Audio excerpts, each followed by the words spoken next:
నమస్తే అండి అందరికీ. ఈరోజు మీకు నేను గోరుచిక్కుడు కర్రీ ఎలా చేయాలో సింపుల్ వేలో చూపిస్తున్నానండి. టేస్టీగా కూడా ఉంటుంది. నేను ఫస్ట్ గోరుచిక్కుడిని హాట్ వాటర్‌లో బాయిల్ చేశాను.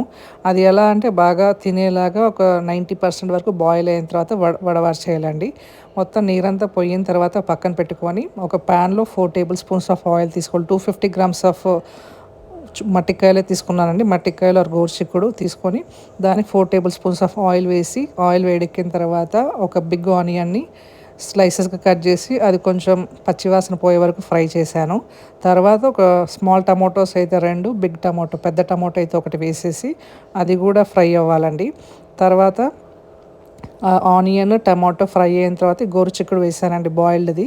ఆల్రెడీ ఉడకబెట్టుకున్న గోరుచిక్కుడుని వేసేసి అది కొంచెం మగ్గనిచ్చేసి సాల్ట్ వేసాను. సాల్ట్ వేసి అది మగ్గిన తర్వాత ఈ పొడి చూసారా?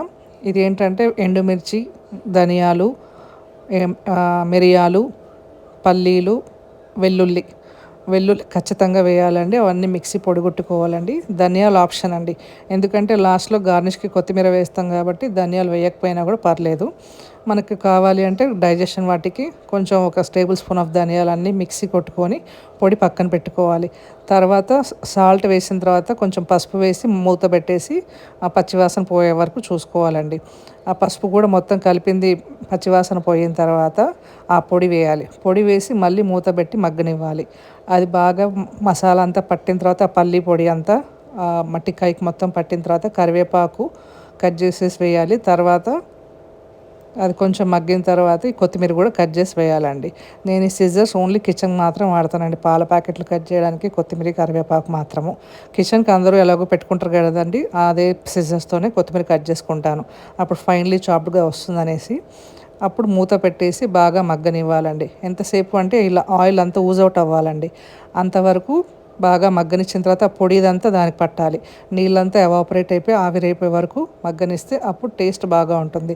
లాస్ట్‌లో మీరు కొంచెం సాల్ట్ చెక్ చేసుకోండి.